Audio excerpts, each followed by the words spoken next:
5 दिनों तक चलने वाले दीपावली के महापर्व में धनतेरस का त्योहार सबसे पहले दिन मनाया जाता है और हिंदू पौराणिक मान्यता के अनुसार धनतेरस की तिथि पर भगवान धन्वंतरी का जन्म हुआ था। भगवान धन्वंतरी को आयुर्वेद और अच्छी सेहत के देवता के रूप में पूजा जाता है। दिवाली पर धनतेरस के दिन भगवान धन्वंतरी की पूजा करने से जीवन में सुख समृद्धि ऐश्वर्य और अच्छी सेहत का आशीर्वाद प्राप्त होता है। साथ ही इस दिन खरीदारी करना भी बहुत शुभ माना जाता है। धनतेरस के दिन हर तरह के शुभ कार्य प्रारंभ किए जा सकते हैं। इस दिन विशेष रूप से सोना और चांदी के आभूषण, नए बर्तन आदि खरीदे जाते हैं। धनतेरस के दिन इस प्रकार की विशेष चीजें खरीदने पर मां लक्ष्मी जी का आशीर्वाद मिलता है। ऐसी मान्यता है कि धनतेरस के दिन हम जिस भी वस्तु की खरीदारी करके लाते हैं उसमें 13 गुना की वृद्धि होती है। इसलिए आपको ध्यान रखना है कि कोई भी ऐसी गलती ना करें, ऐसी वस्तु खरीद कर ना लाएं जिससे कि अशुभता आ जाए। तो धनतेरस के दिन ये चीज कौन सी है, खासकर हम आज के प्रवचन में आपको बताएंगे कि आपको इन 13 विशेष चीजों में से आपको कुछ ना कुछ वस्तुएं खरीदनी ही चाहिए। अगर आप इन सभी 13 वस्तुएं ना खरीद पाए तो इनमें से जो भी आपकी सामर्थ्य हो वह वस्तु आप घर पर खरीद कर ला सकते हैं। धनतेरस के दिन मां लक्ष्मी जी, कुबेर देवता और धन्वंतरी भगवान की पूजा करने से घर हमेशा धन धान्य, सुख सुविधा और वैभव से भरा रहता है। धनतेरस के दिन जो लोग सोने चांदी से बने हुए आभूषण या सोना चांदी ना खरीद पाए उन्हें भी इस दिन कुछ चीज अवश्य ही खरीदनी चाहिए। सबसे पहली वस्तु है नई झाड़ू। धनतेरस के दिन नई झाड़ू खरीदना बहुत शुभ माना जाता है। झाड़ू को मां लक्ष्मी जी का प्रतीक माना जाता है और ऐसा माना जाता है कि नई झाड़ू से धनतेरस के दिन पहले पूजा करके फिर उसका प्रयोग करने से घर की सारी नकारात्मक ऊर्जा दूर हो जाती है और घर में सुख समृद्धि का वास हो जाता है। अगर हो सके, सामर्थ्य हो तो धनतेरस के दिन एक झाड़ू का गुप्त दान करना चाहिए। इसे आप मंदिर में किसी चौराहे पर या ऐसी जगह पर जहां से कोई भी जरूरतमंद व्यक्ति इस झाड़ू को उठाकर ले जाए वहां पर आपको रख देना चाहिए। दूसरी वस्तु है साबुत धनिया। धनतेरस के दिन आप कुछ लेकर आए या ना आए, साबुत धनिया तो हर कोई ला सकता है। साबुत धनिया लाकर दिवाली के दिन उसे पूजा करने के बाद अपने ही घर में क्यारी में या गमले में डालना चाहिए। और ऐसा करने से कहा जाता है कि घर में आपके जो भी धन है, जो भी आय है उसमें बरकत होने लगती है। अगर आए दिन अनावश्यक रूप से खर्चे होते हो तो उसमें भी रोक लग जाती है। इस दिन नमक भी खरीद कर लानी चाहिए। नमक अगर आप डली वाला लाते हैं तो और भी शुभ बरकत होने लगते हैं। लेकिन आजकल डली वाला नमक मिलना हर जगह मुमकिन नहीं होता है, तो आप जो भी नमक आपको मिल पता हो वो नमक आप इस दिन घर पर लेकर आएं। धनतेरस से लेकर दीपावली के अगले दिन गोवर्धन और भाई दूज तक आप इसी नमक का प्रयोग करें और इन 5 दिनों तक लगातार आपको नमक का पोछा भी घर में लगाना चाहिए। ऐसा करने से एक तो दरिद्रता दूर हो जाती है और घर से नकारात्मक ऊर्जा भी दूर हो जाती है। चौथी वस्तु जो आपको घर पर लानी चाहिए वो है गोमती चक्र। कहते हैं कि जिस घर में गोमती चक्र होता है वहां सुख, सौभाग्य और समृद्धि की वृद्धि होती है। गोमती चक्र घर पर रखने से वास्तु दोष भी दूर हो जाता है। और अगर घर परिवार में किसी भी सदस्य में आत्मविश्वास की कमी हो तो धनतेरस के दिन गोमती चक्र लाकर उनके हाथ से पूजा करवाकर फिर बाद में आपको इन गोमती चक्र को अपने मंदिर में या फिर धन रखने के स्थान पर आपको रख देना चाहिए।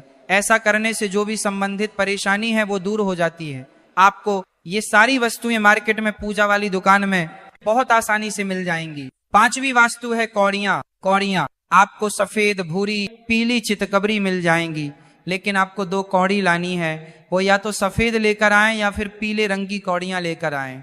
कहते हैं जिस घर में कौड़ियां होती हैं वहां पर महालक्ष्मी जी हमेशा वास करती है। कौड़ियां मां लक्ष्मी जी को आकर्षित करती है। इसलिए आज के दिन आप 5, 7, 11 या 13 कौड़ियां लाकर आप चाहें तो धनतेरस की शाम को या फिर दीपावली की रात को इनकी पूजा करके रोली, अक्षत, कुमकुम अर्पित करके फिर एक लाल कपड़े में बांधकर आपको अपने घर में जहां पर भी आप धन रखते हैं वहां रख देना चाहिए। हर साल आप इन्हीं पुरानी कौड़ियों की पूजा कर सकते हैं। हर साल आपको कौड़ियां खरीदने की आवश्यकता नहीं है। यदि आप नई कौड़ियां खरीदना ही चाहते हैं तो पुरानी कौड़ियों को आप जल में प्रवाहित कर दें। छठी वस्तु है श्रीयंत्र। श्रीयंत्र खरीदते समय देख लीजिएगा कि उस पर सभी चिन्ह, सभी जो भी निशान होते हैं वह अच्छे से अंकित होने चाहिए। श्रीयंत्र जिस घर में होता है, नियमित रूप से श्रीयंत्र की पूजा जिस घर में होती है वहां पर भी कभी धन का अभाव नहीं रहता। श्री यंत्र की उत्पत्ति को लेकर धार्मिक पुराणों में उल्लेख मिलता है कि एक बार महालक्ष्मी जी अप्रसन्न होकर पृथ्वी से बैकुंठ लोक चली गई। माता के रुष्ट हो जाने से धरती पर बहुत सारी समस्याएं प्रकट हो गई। ब्राह्मण और महाजन बिना लक्ष्मी जी के निधन हो गए। तब ब्राह्मणों में श्रेष्ठ वशिष्ठ मुनि ने निश्चय किया कि मैं लक्ष्मी जी को प्रसन्न कर पृथ्वी पर वापस ले आऊंगा। जब मुनि वशिष्ठ बैकुंठ में जाकर महालक्ष्मी जी से मिले तो उन्हें पता चला कि महालक्ष्मी जी तो अप्रसन्न है और वह किसी भी स्थिति में पृथ्वी पर आने को तैयार नहीं है।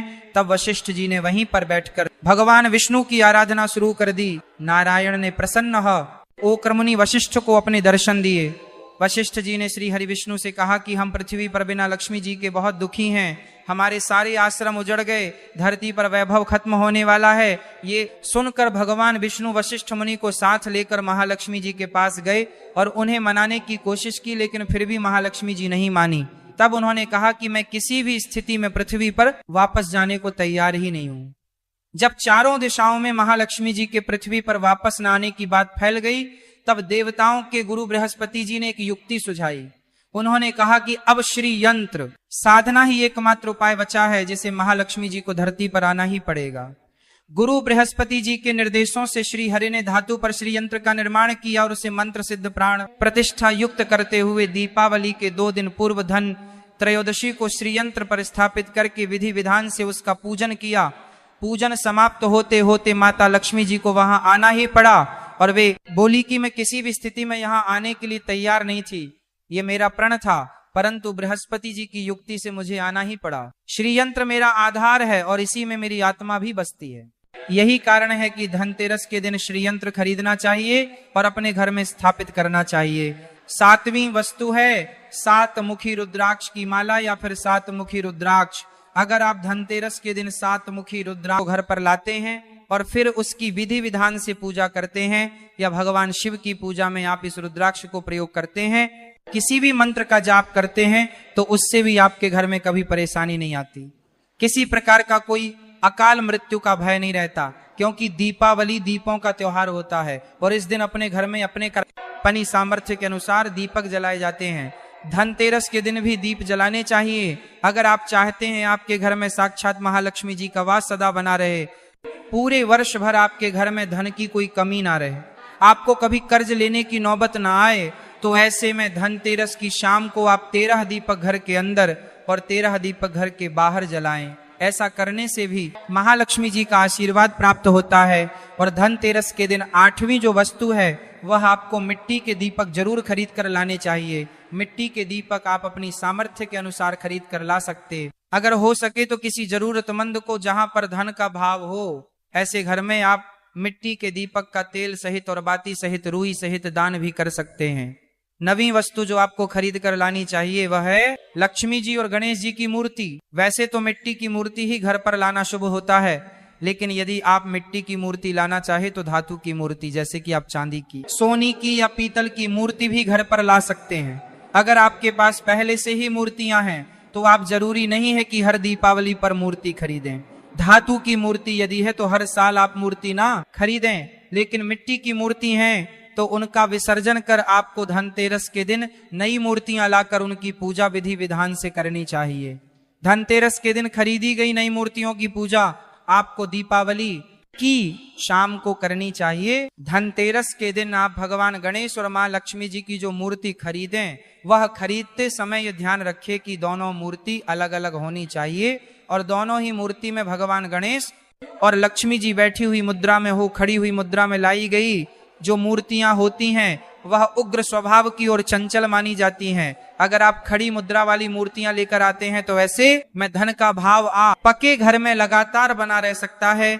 और आपको ध्यान रखना है कि जो मूर्तियां आप लेकर आए वो कहीं से भी खंडित ना हो, टूटी हुई ना हो। गणेश जी की प्रतिमा खरीदते समय ध्यान रखें कि उनकी जो सूंड है वह बाईं तरफ मुड़ी हुई हो और उनका वाहन मूषक भी उस मूर्ति में जरूर बना हो और भगवान गणेश के एक हाथ में लड्डू या मोदक भी होना चाहिए और महालक्ष्मी जी की जो मूर्ति है वह कमल के फूल पर विराजित होनी चाहिए और उनके हाथ में सिक्के हों या फिर सिक्के गिरने वाली अवस्था में हों। ऐसी मूर्तियां घर पर लाना बहुत शुभ होता है बहुत से लोग आज के दिन उल्लू पर विराजमान मूर्ति या फिर तस्वीर घर पर लेकर आते हैं, लेकिन आपको हाथी या फिर कमल के फूल पर विराजमान लक्ष्मी जी की मूर्ति या तस्वीर ही घर पर लानी चाहिए। कभी भी प्लास्टिक ऑफ पेरिस जिसे पोप कहते हैं, प्लास्टिक की मूर्तियां इस दिन नहीं खरीदनी चाहिए और ना ही पूजा में उनका प्रयोग करना चाहिए। आप केवल मिट्टी के या फिर धातु की मूर्ति ही लेकर आएं। अष्ट धातु की मूर्ति भी आप ला सकते हैं। धनतेरस के दिन आपको जो 10वीं वस्तु खरीदनी चाहिए वह है कुबेर यंत्र। कुबेर यंत्र जिस घर में होता है वहां पर धन के देवता कुबेर का वास होता है, साथ ही माँ लक्ष्मी जी भी वहां पर वास करती हैं। आपको उत्तर दिशा में धन कुबेर यंत्र की स्थापना करनी चाहिए। इस दिशा का सही निर्माण परिवार में समृद्धि और खुशियों को लेकर आता है। साथ ही अगर आपके घर में किसी तरह का कोई वास्तु दोष है तो वह दोष भी दूर हो जाएगा और व्यापार में, आपके कारोबार में खूब बरकत भी होगी। कई बार लोग खूब मेहनत करने के बाद भी इतना धन नहीं कमा पाते जितनी आप मेहनत करते हैं, और मेहनत करने के बाद भी आपके धन की तिजोरी खाली ही रहती है। तो उसे पूरा साल भरा रखने के लिए आपको धनतेरस के दिन और दिवाली के दिन कुबेर यंत्र की विधि विधान से पूजा भी करनी चाहिए। कुबेर देवता के मंत्र ओम यक्षराज विद्महे धीमहि तन्नो कुबेर प्रचोदयात का कम से कम 1 माला या 51 बार जाप करना चाहिए। 11वीं वस्तु है सोने चांदी के आभूषण या फिर सिक्का। अपनी सामर्थ्य के अनुसार आपको आज के दिन सोने चांदी के आभूषण या फिर कोई भी चांदी का सिक्का खरीदना चाहिए और उसकी भी पूजा आपको करनी चाहिए। यदि आपकी सामर्थ्य ना हो तो आप सोने चांदी के आभूषण या सिक्के की बजाय मिट्टी के बर्तन या 1 चम्मच भी आज के दिन खरीद कर घर लाते हैं तो इससे भी आपके घर में पूरे साल खूब बरकत होती है। सब जानते हैं कि धनतेरस के दिन नए बर्तनों की खरीदारी की जाती है, लेकिन नए बर्तनों में भी आपको यह ध्यान रखना है कि आज के दिन यदि आप पीतल के बर्तन खरीद कर लाते हैं तो वह ज्यादा शुभ होते हैं। आप पुराने टूटे हुए बर्तनों को बदलकर भी नए बर्तन घर पर खरीद कर ला सकते हैं। जिसकी यदि सामर्थ्य बर्तन खरीदने की ना हो तो उन्हें आज के दिन केवल पूजा से संबंधित जो भी सामग्री है वह खरीद कर घर लानी चाहिए। ऐसा करने से भी आपको धन कुबेर भगवान और महालक्ष्मी जी का आशीर्वाद प्राप्त होता है। जिसकी अगर सामर्थ्य हो तो वह अपने सामर्थ्य के अनुसार इस दिन कुछ भी चाहे वह खरीद सकता है, लेकिन बर्तनों में आपको लोहे के बर्तन इस दिन भूल से भी नहीं खरीदने चाहिए। लोहे के बर्तन खरीदने से एक तो शनि दोष लगता है, शनि ग्रह से संबंधित परेशानियां आपके जीवन में, आपकी कुंडली में, घर परिवार में आ सकती हैं और राहु केतु ग्रह भी बलवान हो जाते हैं। 13वीं वस्तु है पूजा का सामान और धार्मिक पुस्तकें। अगर आप अब तक बताई गई सभी 12 वस्तुएं खरीदने में असमर्थ हैं तो आज के दिन यदि आप अपने घर में पूजा से संबंधित कोई भी वस्तु खरीद कर लाते हैं, जैसे कि मिट्टी के दिए वगैरह कुछ भी लेकर आते हैं, तो इससे भी आपको धनतेरस के दिन की गई पूजा का पुण्य अवश्य ही प्राप्त होता है। अगर आपको पूजा से संबंधित कोई सामान लाना है, जैसे कि रोली, अक्षत, कुमकुम, कलावा या फिर कोई भी सामान, लौंग, इलायची, पान, सुपारी, बताशा, तो वह भी आप खरीद कर ला सकते हैं। इसके अलावा आप धार्मिक पुस्तकों में जैसे कि व्रत कथाएं हैं या फिर पूरे हफ्ते पढ़ने वाले जो व्रत त्योहार हैं, आरती की किताब है, और अगर आप पढ़ते हो तो आप पुराण भी अपने घर पर ला सकते हैं। और पुराण घर पर लाने के बाद जब भी आपको समय हो तो खुद भी पढ़ना चाहिए और दूसरों को भी पढ़कर सुनाना चाहिए। ये सारी वस्तुएं यदि आप इनमें से कुछ भी या सारी वस्तुएं भी खरीद कर लाते हैं तो उससे कहा जाता है कि आपके घर में पूरे वर्ष महालक्ष्मी जी की कृपा बनी रहती है। घर में कभी भी आपको कर्ज लेने की स्थिति नहीं आएगी। आप जितना भी कमाएंगे उसमें आपको 13 गुना की वृद्धि मिलेगी। अगर आज के प्रवचन में दी गई जानकारी आपको पसंद आए और रोज ऐसे ही प्रवचन सुनने के लिए अपने चैनल को सब्सक्राइब करें। तो जय मां लक्ष्मी।